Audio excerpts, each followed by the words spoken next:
Today on the show I review S.H.I.E.L.D. issue 7, Uncanny Avengers issue 5, and XMen 92 issue 1. Hello and welcome to the show with reviews. I'm Auram, and today I'll be reviewing comics again because that's what I do every week. Woo, let's get started! First up is S.H.I.E.L.D. issue 7, written by Mark Waid with art by Greg Smallwood. Okay, this book is just getting worse over time, and it's really sad to me. It's slowly morphing into the TV show, and because of that, it just feels cheap and poorly written. For instance, why would Daisy Johnson, who is already called Quake and prefers to go by that name, be called Sky? I know Coulson somewhat explains why he called her Sky, but honestly it was just a throwaway line that didn't even make any sense. Now, the writing of this series overall hasn't been great, but it's definitely noticeably just lame in this issue. Also, the reveal about halfway through the book that was supposed to just surprise everyone and just, like, blow their minds was really underwhelming and just felt off-putting. Kinda like the Joker at the end of the first Arkham game. It just felt dumb and unnecessary.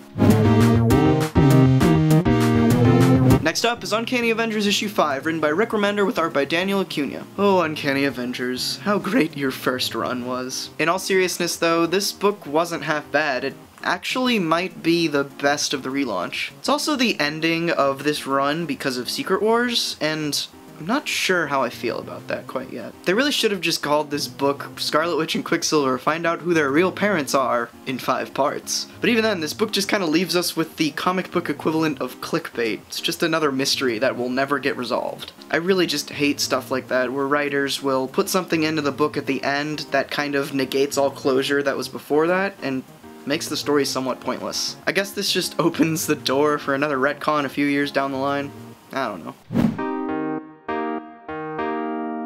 And finally is X-Men 92 issue 1, written by Chris Sims and Chad Bowers with art by Scott Koblish. This issue was just a huge mess, and I'm not being facetious here. You open up to page 1 and there's just shit everywhere. Even after that, you think it would slow down, but it doesn't. There's just every page is filled to the brim with text and just stuff in the background through the art that just confuses you and is totally unnecessary. Now I know all of this could be intentional by the writers, seeing as they're trying to mimic the 90s style of comics, but a lot of people don't like that style for a reason. Now also, I just recently heard that this is actually the first 2 issues of the run that were released digitally put into one book, but still, it all just seemed like one issue that just went on for way too long. This may be a controversial opinion, but I don't care. This issue was just way too overstuffed, didn't know when to quit, and ultimately I think that made it fail. But that's it for this week. Even though Secret Wars is still going super strong, this just kind of felt like a slower week to me. I don't know why. Maybe it's just because the titles weren't as good as the previous weeks or something.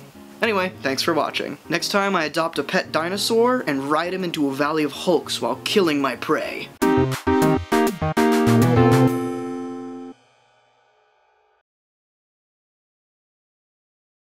Hold for sneeze. Alright.